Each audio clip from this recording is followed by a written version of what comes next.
And often I've found that when we ask God for help, He sends the people that love us to answer those prayers. Christ is so simple. His arithmetic is a child can comprehend it. At the end of the day, I think people generally want to say yes. We want to help people accomplish their goals, but most people stop themselves. Like, we're our own worst enemy.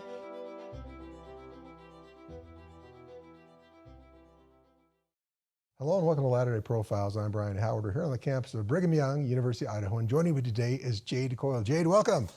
Good to be here with you, Brian. Good to have you. I've known Jade for a while now, several years.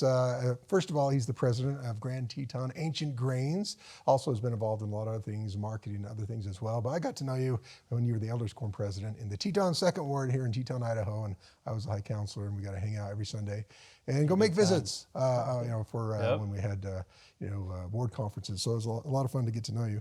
And as I got to know you, I found out a little bit more about your background. I thought it was very intriguing. Owns a farm out in Teton, Idaho, and that's where you'll find Grand Teton Ancient Grains, which I'll have you tell us more about in a minute. But you didn't start there on the farm. I think you did actually start on a farm growing up. Where did you grow up, Jade? In Gooding, so it's southern Idaho, we call it from here, in eastern Idaho. And just grew up on a family farm there there were 12 kids in the family, and I was the third of 12. So what kind of farming did you do in Gooding? Well, down there, we raised cattle, and we ran sugar beets, alfalfa, and barley, a little bit of corn, quite a bit of pinto beans. So a lot of crops you can't grow up here. Yeah, but different stuff. A little bit different stuff, yeah. So did you like the farm? Was it fun for you, or was it hard labor as a kid? We farmed as a family, so we had some outside help, but at times. But as we got older, there was less outside help, of course. But I loved it. Farming was fun for me. I enjoyed working outside, and I enjoyed just the process of farming. Yeah. All of it was a great experience, but it wasn't always easy, for sure. Especially being a family farm where it really fell on all of us to make the whole experience work. In fact, my brother and I, we kind of took different roles. He was the cattleman, and I was the more on the farm. We obviously did both, but he took a great interest in the horse and cattle, and I took more interest in the farm. Yeah, that's right. Is that Jackson, your brother, that you're talking about? So it's my older brother, John, actually. John, but okay. Jackson's 8 years younger. Obviously, don't know them all. So There's a few. Yeah. Well, you ended up coming to Rick's College, and then to BYU, but you didn't study farming or agriculture, right? What was your interest at that point? So I started at CSI before my mission, and I was studying engineering. Okay. And so I was just taking the math and science classes. And then after my mission in West Virginia, came back, went to Rick's College here, and had some classes in this building. And I was studying at the time for a mechanical engineering degree. And I loved the engineering track. I thought it was interesting. I didn't plan on farming. I never planned on getting back to the farm as a source of our main income. But I was studying for hopefully to get into some sort of an ag engineering sort of a role. And I enjoyed the classes, but once I started getting into the core engineering, I decided I want something more people-focused. And so I got my associates here in psychology, more as a transition because of the classes I'd taken. It just made sense. But I went down to BYU Provo, got into Marriott School of Business, and we were working down there. And my wife and I met here at college in the Snow Building. We were both in the choir together with Clyde Luke, and we met each other there and dated for a year and got married, and then immediately went down to BYU Provo. Okay. So it was a good place to meet your mate. It was. Good spot. It worked out. Success story for sure. Well, as you're doing that, studying business, getting that first job out of school, I was looking at your, on your LinkedIn profile. You got a long list and some impressive titles: Director of Operations for EPMG, Prosperous, CAO, VP, Chief Marketing Officer. What was that first step out of school? Because this is going in a different direction. This is not, ag business. This is not manufacturing. Right. This is very much, and in an age when digital stuff is just becoming of age, really. Well, when I went down to BYU Provo, I wasn't admitted into the Marriott School right away, so I started looking for full-time work. And in the meantime, I did get accepted to the Marriott School, but I kept working full time. And I ended up at this company that was EPMG. While I was on my mission, I got to help a lot with media referrals. It was kind of a new thing at the time. And I got some computer experience there from another missionary who taught me. Growing up, I was homeschooled. I didn't mention that, but we called it more farm school, which was, we learned how to learn, really. And in the mission field, it was no different. I got to pick up some things from this missionary, and we had to deliver weekly reports to all of the stake presidents of their media referrals, and then transfer that to church as well. Our mission was sort of a test site, I guess. But I brought that to this company that I was working with and helped them to do some technology things, and hired some web developers and built CRM and some tools for the company to use. I oversaw customer service. It didn't start that way. I was actually in sales, but they said, hey, you're kind of useful, so why don't you try some of this stuff? But people don't forget that back then the internet was just getting started. And so we weren't used to having all these web tools and things, but it was very useful for the company. And it was exciting for me, to learn these things and adapt them and discover them. And so that's where the technology and the operations side came from. And you step in, you started working for them while you're going to school, and do you step in now right out of school? You kept it with those guys? Yeah, so I kept going to school for a time, but the company just kept picking up, and it was a very fast-paced environment. And one day the CEO came to me and said, Jade, I'd like you to be the chief marketing officer for the company. I said, I don't know anything about marketing. Are you sure you got the right guy? And he said, I know, but you'll learn. And his name was Ethan Willis, and great mentor of mine, still today. But he's now a stake president down there in Arizona. But we were able to work together as a team, several other guys there at the company, and a great team of people built from 50 employees up to 500. Oh, wow. And over that period of time, I had the opportunity to learn marketing. And at that point, you couldn't go to school and get a really good education in online marketing. Right. Of course, online marketing, you apply a lot of the same principles, and it would have helped me in that regard. But a lot of the internet marketing stuff we were learning on the fly. For example, we couldn't hire IT guys that could do the internet marketing stuff. We had to hire our own IT department aside from the IT department of the company. So we had two different departments that we built inside the company for that reason, so that we could remain agile and adapt quickly to what was going on with the internet and all the tracking and best practices that we're developing. And so we were part of the invention of many of the marketing principles that are specific to the internet today were developed during that time that I was working. So it was a very exciting time to learn and discover and gain experience in online marketing. Yeah, it sounds like a crazy challenge. What are some of the things that now would be pretty commonplace, but then were pretty innovative? Well, at that point, Google was new. And so it was a very unusual thing to be able to just go by per click, And in the past, you had to say, our budget is this amount per month. You're going to be exposed to about this many impressions, right? And how many responses you didn't know. So it was very nice to be able to say, we're paying per click. And obviously SEO, so the organic side of Google was a big, it was a big influx of traffic that you could get access to. There was a cost to it because you still had to do the SEO work, but it was much easier than many of the other forms of traffic. Yeah. And of course, one of the big ones was Facebook.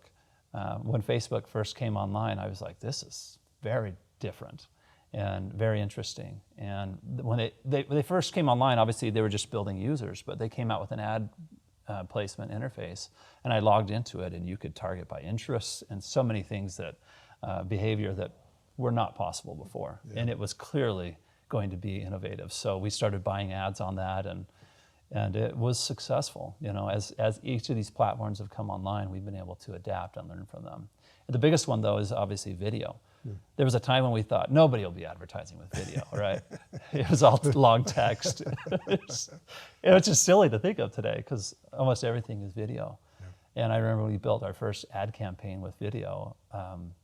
We brought in video editors and video team, and had a dedicated site to shoot it, and brought in clients to be part of the shoot and everything. It was a lot of work, and video is a lot of work, but it was hard to find the people that could do that. So we flew them in from Texas, and anyway, so a lot of that is easier now. There's more talent to do those things and more tools, and the ease of doing it is far improved over what it was back then. But video, I'd say, is one of the biggest innovations in online marketing. And it's funny though, because in many ways it's kind of brought us back to many of the old principles that were used for TV. Yeah. And many of the concepts are the same. Trackability is obviously higher, and some things can go viral, so there's the unpredictable element of that too with video. But a lot of the stuff is still the same. Similar, yeah. And nothing went viral on TV, right? Right. Yeah, it didn't happen. You watched it when you watched it. By the way, SEO, search engine optimization, for folks who aren't familiar with that, Yeah. right? Yeah, making your stuff show up when you get into Google primarily. Most of us are Googlers. There's a few Bingers out there. Yeah, that's right. We've all become Googlers. You moved on, you did some other companies, Prosper, Flow Publishing, Quick Smiles. Tell us about that progress through those companies, and then we'll get to what you're doing now. So EPMG became Prosper. It was a company that EPMG was the initial company, and they were doing training and coaching. They were bought out by a company out of Kansas City, and the company in Kansas City ended up being basically a shell company that was using offshore investing to boost up their stock price, and it was a devastating experience for the owners of EPMG. Once they realized what was going on and they got back control of the company, which was a very dramatic legal battle, but they were able to do that. And when they reinitiated the company as Prosper at that point. And Prosper did training in real estate investing, personal finance, online business, and stock investing. So they would teach an individual how to generate a secondary income in these areas. And they would help you get a coach, and the coach would work with you over a period of time. And it was a great service. There were definitely some players in the industry that made it difficult to work well in that industry. But I was working with a bunch of guys that have very high ethics and were wanting to do it right, and they did. From the marketing side to the coaching side, I think they did a really good job of building a quality education for people. Kind of like, today we have a lot of online courses and these types of things. It was the beginnings of that. Yeah. And it's common today, but back then it was very unusual. Most of the education was done through ebooks and audios or phone calls. And so now today a lot of that's done with video and video courses or video chats, right? But the Prosper side of it became really the development of the whole idea that started at EPMG, and it was built on an interface that started way back in EPMG, a technology interface where we tracked and we kept control of all of the training and the lessons that were happening with people, how they were performing, how they were progressing, and their success throughout the entire process. And so our job was to find the qualified people who would be good candidates for the program, and people who obviously we're in a position financially to invest in the education, but then take that a step further and apply it and put it to use. And the company's overall metrics were built around the success of those students. So that was Prosper. And my wife and I always wanted to get back to Idaho. We loved the Idaho lifestyle. We actually had a very good board in Provo that we were so blessed to be a part of. It was a little piece of Zion right there in Provo. And we loved living there, and it just came to the point where we felt like it was time to move our family back to Idaho, which was a very hard decision, and it was difficult to leave that little community. But we bought our home here in 2011, and we finally were able to get moved up here in 2012. And when we moved up here, I continued to work for Prosper for a time, but ultimately we ended up taking what I did at Prosper and setting up as a second company and doing the same thing, but I worked from home, and I had a few of the guys that worked for me work from home, and that was Flow Publishing. And so the publishing company was selling these online courses, and people that bought these courses were then candidates to consider for the coaching programs that we sold. That was the basic business model. But all that we were doing was we would work with experts to develop the course, to build out all the online content and material, and then build out all the marketing assets and the advertising campaigns for that online course. And that's what Flow Publishing did. So when we talk about publishing, it was the creation of the idea, the concept. Maybe it was based on something they'd already been using. For example, one of them was a doctor who he specifically focused on health and diabetes. And so this is a way you can manage your diabetes without having to do it solely based on insulin and drugs and whatnot. And so he would help people to manage it mainly with diet and exercise, and so that the symptoms could be managed through lifestyle, essentially. That was an example of it. So we created a program all around that, an online program, and then this doctor would take some people and help them at a different level, with more hands-on, one-on-one help throughout the course of the week. So people that really needed, it felt like they needed a hand-holding. So that was sort of the model of what we did there at Flow Publishing. And we also worked with personal development people, so people that were teaching about, improving your relationships, improving in your mindset and your personal success. So Joe Vitale was one of the authors that we worked with, as well as Robert Allen and a few others. So we would create these courses, and Flow Publishing was responsible for the creation, management of the courses, as well as the online marketing. Let's jump into, you were doing that, but you decided you wanted to get back into the farm business, and you learned about Ancient Grains. Let's talk about that and talk about your business now. So how did you get introduced to it? And now it's actually going full bore. This is your full-time gig now. It is, yeah. So in 2009, I first came across an ancient grain called Einkorn. A friend of mine introduced me to it, and he said, this is something you should look into. So I looked into it, and I was able to get the domain name einkorn.com. And then my wife, Julie, who again, she's from this area, but we lived down in Provo at the time. Together, she started making some recipes with this einkorn. We were able to source some, have it grown, and be able to start selling it out of our basement, actually. We were shipping these packages. And my friend and I, we wrote blog posts to put on there, and it was just a little side thing that was interesting, and it was fun for me because it was connected to agriculture. And I didn't necessarily think that we'd do anything with it one day. It was just interesting and had that connection. I was able to work with my dad to grow some of it on his farm. We were able to get a farmer in Germany to give us some of his seed. Anyway, it was just a side thing that I really enjoyed. But it kept growing, and it kept interest in it, kept developing. And when we moved up here to Idaho, again, I didn't plan on doing anything with it, but there was a farm around us that I thought maybe one day would come for sale. And so it did eventually, and we bought it, and we planted alfalfa initially, but then after that we planted einkorn, and we transitioned it to an organic farm.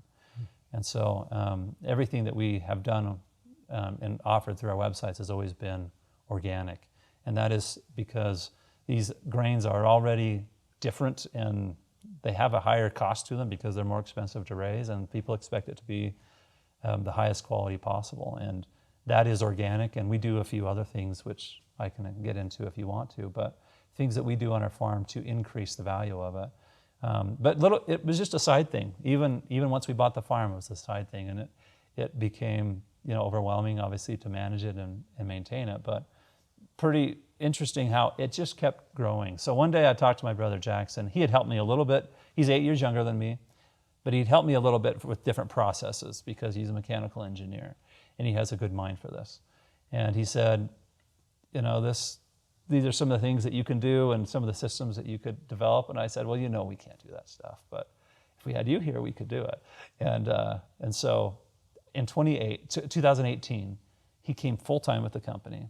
We picked up a few more acres, and we just have continued to grow and develop. And then 2021, I went full-time with the company.